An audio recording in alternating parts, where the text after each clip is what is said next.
এবারে বরযাত্রীর সাথেই আসবি। যা যা এখান থেকে যা। ঠাকুমা ঠাকুমা ওখানে। আরে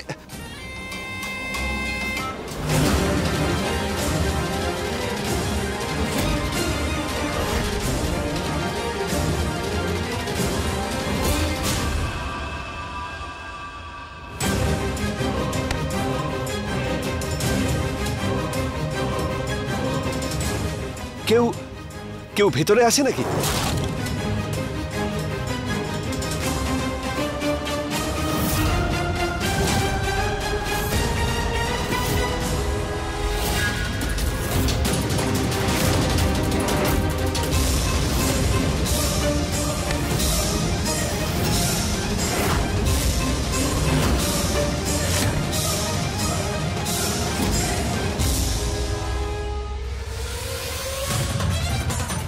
কৃষ্ণা, ঠিক আছো তুমি?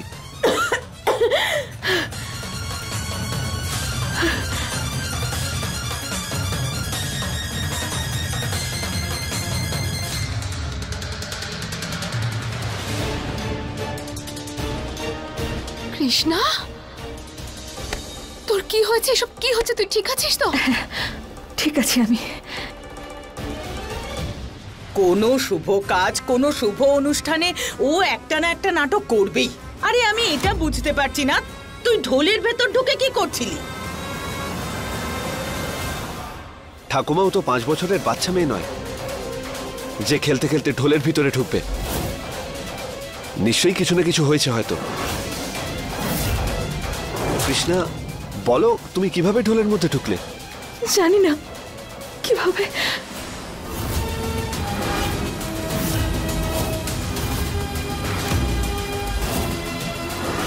কিভাবে আমি এর ভেতরে ঢুকে গেলাম কিছু মনে পড়ছে না আমার।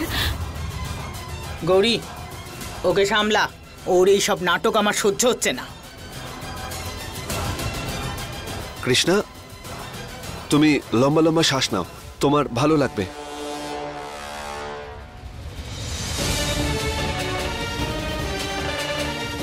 ঠিক আছিস তো তুই? হ্যাঁ, এখন ঠিক আছে আমি।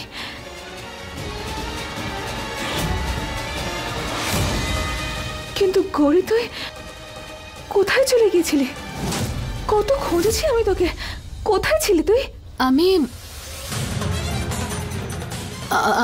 তো এখানেই ছিলাম। আমি আবার কোথায় যাব? আমার ওই লেহেঙ্গাটা ছিঁড়ে গেছিল, আমি রিপু করাতে গেছিলাম এই পাশে।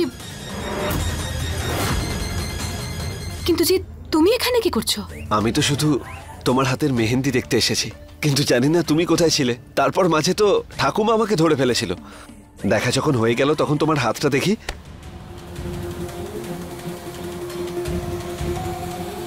আরে মুঠোটা খোলো গৌরী।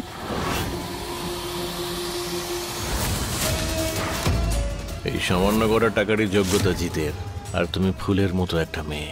কে জানে এই সামান্য কটা টাকায় তোমার স্বপ্ন কিভাবে পূরণ হবে। তোমার মতো মেয়ে এই পৃথিবীর সমস্ত খুশি ডিজার্ভ করে।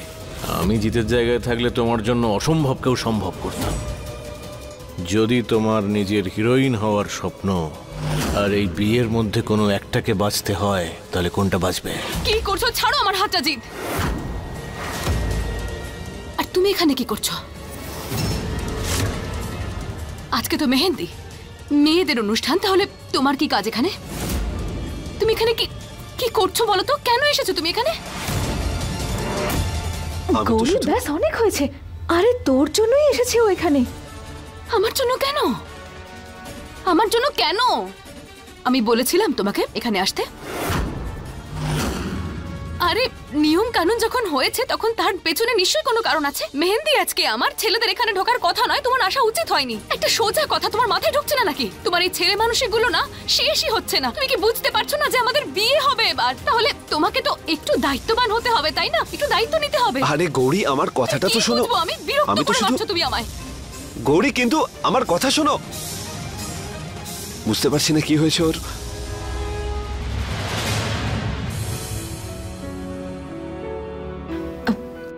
জিৎ, যখন একটা মেয়ের বিয়ে হয় না, তখন অনেকগুলো দায়িত্ব আর অনেকগুলো চিন্তা মাথায় চেপে বসে।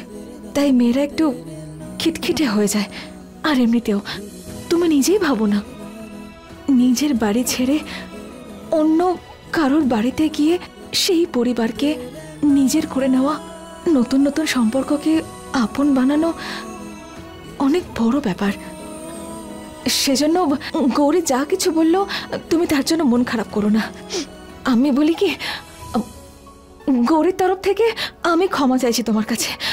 সরি। আরে না না কৃষ্ণা, আমি বুঝতে পেরেছি তোমার ক্ষমা চাওয়ার কোনো দরকার নেই। কিন্তু তুমি সব জিনিসকে এত ভালোভাবে কি করে ট্যাকেল করতে পারো? যদি মানুষ মানুষকেই না বুঝতে পারে তাহলে মানুষ হয়ে আর কি লাভ হলো। আচ্ছা আমি এখন আসি।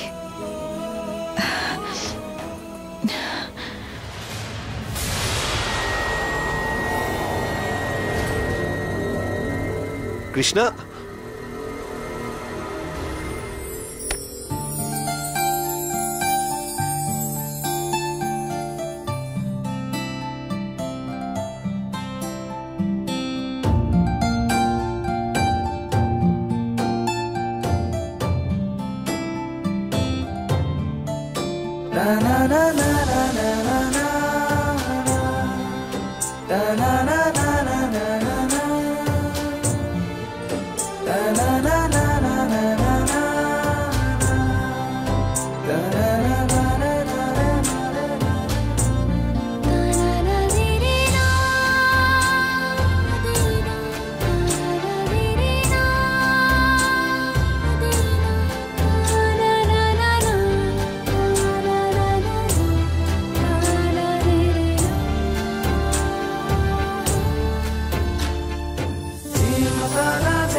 সরি, ওই আমি ভুল করে জানি না কি করে।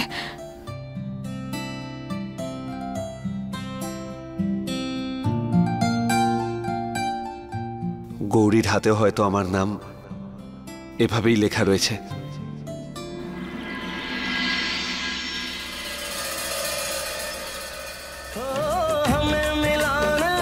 सबका सहयोग पूरा है, मिलन अभी आधा अधूरा है, मिलन अभी आधा। দেখুন এবার এই হলুদটাকে পেশাই করে নিয়ে আসুন। হ্যাঁ ঠাকুর মশাই।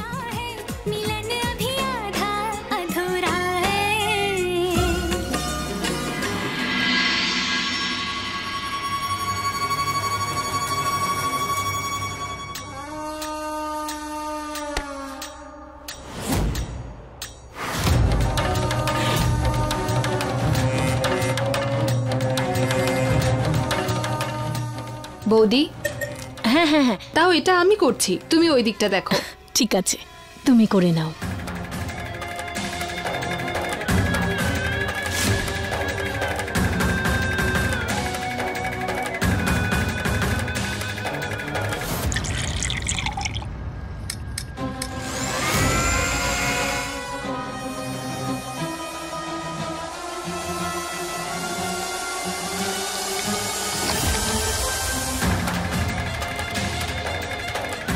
রঘুবেন্দ্র দাদা, আমার ভালোবাসা ধ্বংস করে দিয়ে নিজের ছেলেকে ভালোবাসার মানুষের সাথে বিয়ে দিচ্ছ, এই অবিচার তো আমি নিজের সাথে হতে দিতে পারি না।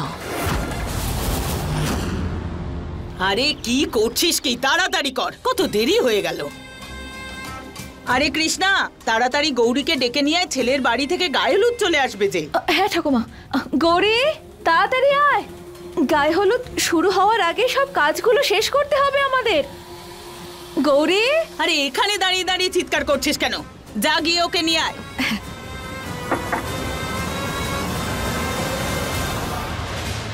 গৌরী!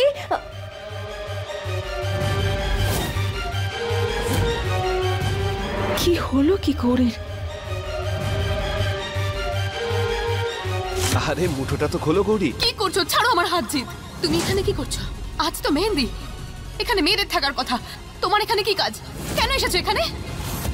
কাল থেকে এরকম খিটখিটে হয়ে রয়েছে, কি হয়েছে ওর?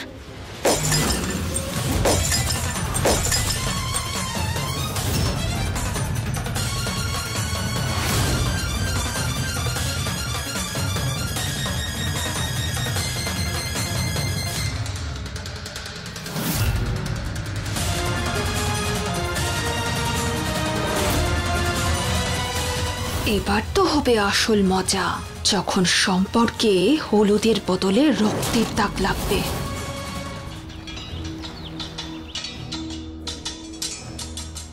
আরে আপনি এসেছেন? কৃষ্ণা, গায়ে হলুদ চলে এসেছে, তাড়াতাড়ি গৌরীকে ডাক।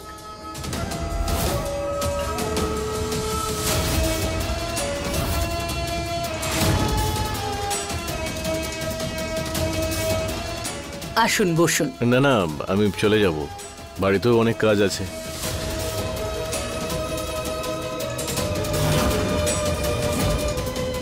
যদি আপনি কিছু না মনে করেন, একবার কোনের সঙ্গে দেখা করা যায়? হ্যাঁ, নিশ্চয়ই। কেন? তুই চুপ কর। গৌরী, তোর খুড়শ্বশুর এসেছে, বাইরে আয়। সুকান্ত কাকা?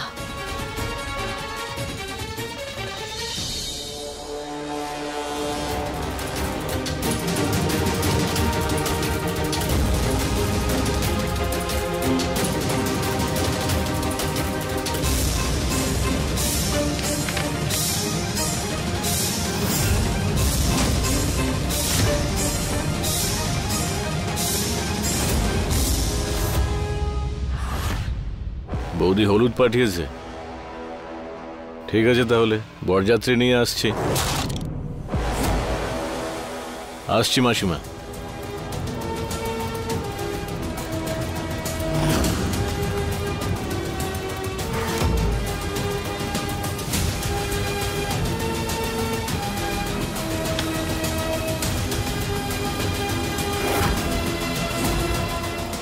এক মিনিট।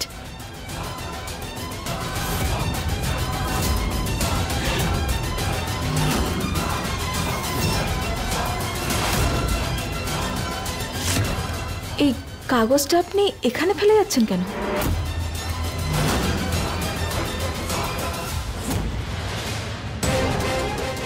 আমি এমন কি বলতে চান যে এই কাগজে লিখে বলতে হবে?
আমি জানি কোনো ব্যাপার তো নিশ্চয়ই আছে।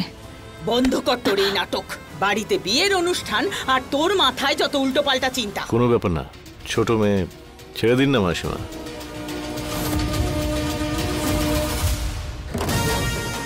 কিন্তু আপনি তো গুরুজন, আর আমি আশা করব যে আপনি গুরুজনের মতোই আচরণ করবেন।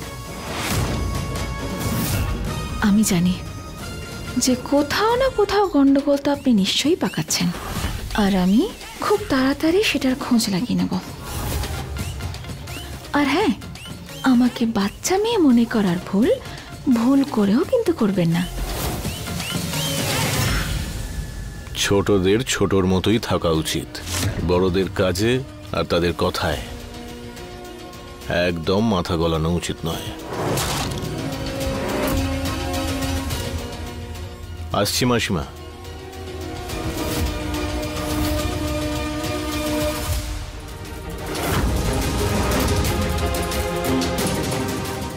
নমস্কার।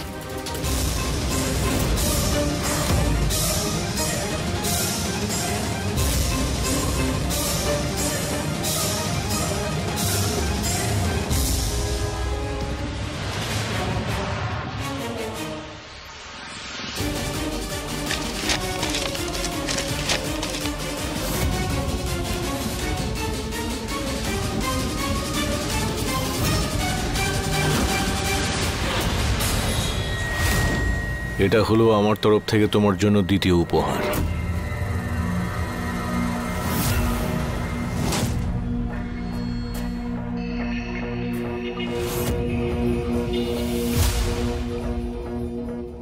কি হলো, পছন্দ হয়নি? অদ্ভুত ব্যাপার, আমি তো ভেবেছিলাম তোমার এটা দেখে মাথা খারাপ হয়ে যাবে। আনন্দে একেবারে আমাকে জড়িয়ে ধরে বলবে যে আমি তোমার স্বপ্নের প্রথম সিঁড়িটা দেখিয়ে দিলাম।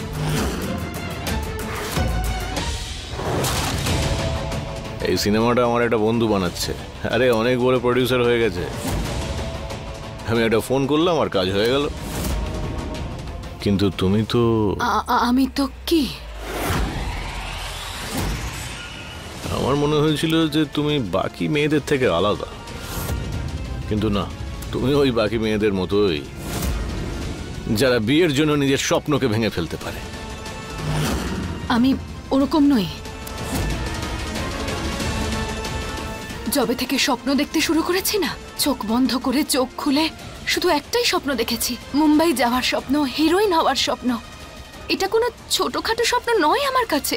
আমি চাই আমার এই স্বপ্নের জন্য একদিন আমার পরিচয় তৈরি হোক। আরে অনেক পরিশ্রম করেছি আমি এর জন্য, অনেক অডিশনস দিয়েছি, অনেক ব্যবস্থা করেছি, অনেক মিথ্যে বলেছি, অনেক কিছু করেছি। এই স্বপ্নই আমার কাছে সবকিছু, আর এই স্বপ্নই আমার জীবনের সবথেকে বড় প্রায়োরিটি। এর থেকে বেশি ইম্পর্টেন্ট আর কিচ্ছু নয় আমার কাছে। তাহলে তো তোমার কাজ হয়ে গেল। তাহলে তো তোমার এই সুযোগটা একেবারেই হাতছাড়া করা উচিত নয়। ওই যেসব কি বলে না, অডিশন ফডিশন দাও, আর আমার পুরো বিশ্বাস আছে যে তোমারই সিলেকশন হবে, এই সিনেমাটা তুমিই করবে। কিন্তু হ্যাঁ, যদি এটা তোমার জন্য শুধু একটা ছোট স্বপ্ন হয় আর তুমি জিতকে সত্যিই বিয়ে করতে চাও, তাহলে এটা ছিঁড়ে এগিয়ে যেতে পারো। তোমার কিউটনেসের দিব্যি করে বলছি, হাতছাড়া করবো না তোমায়।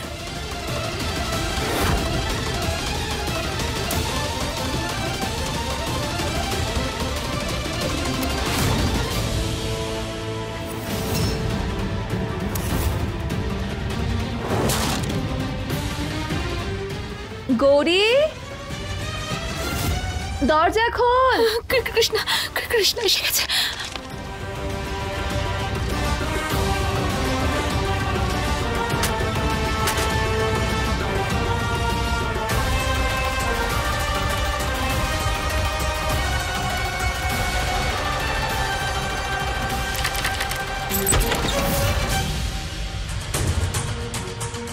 গৌরী, কি হলো?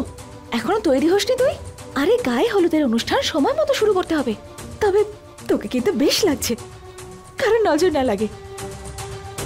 ভাবছিস কি? চল, আয় চল।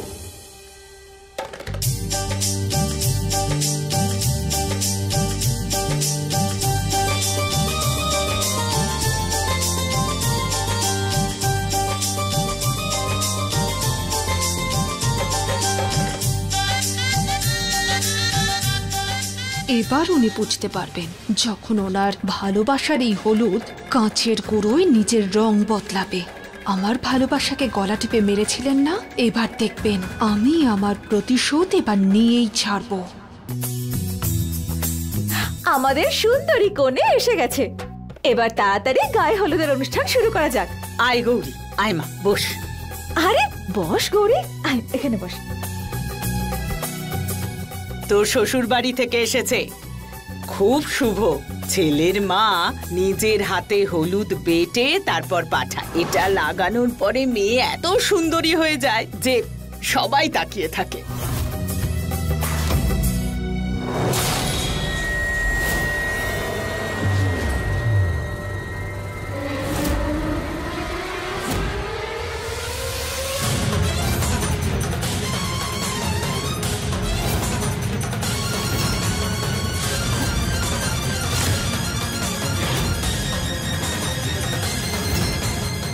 আরে রক্ত বেরোচ্ছে কেন? মা, এটা তো অশুভ। এটা কি হলো? দেখো না। আরে আরে এটা হলো কি করে? দাও, আমি রক্ত পরিষ্কার করে দিচ্ছি। দাঁড়াও বাবা, আমার তোমার সিম্প্যাথির কোনো দরকার নেই। আমি শুধু চাই যে আমার গায়ে হলুদে তুমি আনন্দ করো। বাকি এসব আদিক্ষেতা দেখেও না আমাকে, আমি ঠিক আছে।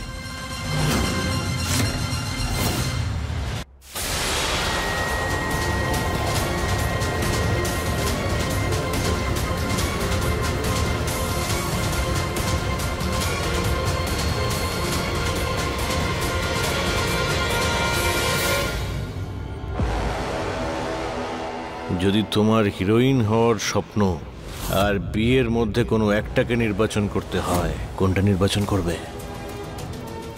না,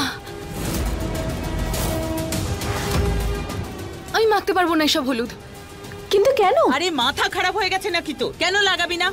আরে এটা বিয়ের একটা নিয়ম, সবাইকে করতে হয়। আমি এত কিছু জানি না। আমার হলুদ মাখতে ইচ্ছা করছে না, সেজন্য আমি মাখবো না, ব্যাস মাখবো না। গরিব, এখানে কিন্তু কোনো হাসি মশকরা করা হচ্ছে না। হ্যাঁ, আরে এমনি এমনি অনুষ্ঠান করবি না হয় নাকি? কেউ মজা করছে না, এখানে অনুষ্ঠান তো করতেই হবে। কৃষ্ণা, আমি বললাম তো আমি চাই না এসব করতে। আমি মাখবো না হলুদ। এত বড় একটা অপরচুনিটি পেয়েছি আমি, যদি এইসব হলুদ টলুদ লাগিয়ে আমার স্কিনটা নষ্ট হয়ে যায়, কিছু রিঅ্যাকশন বেরিয়ে যায়, তখন কি হবে? আমি মাখবো না, বললাম তো। অপরচুনিটি?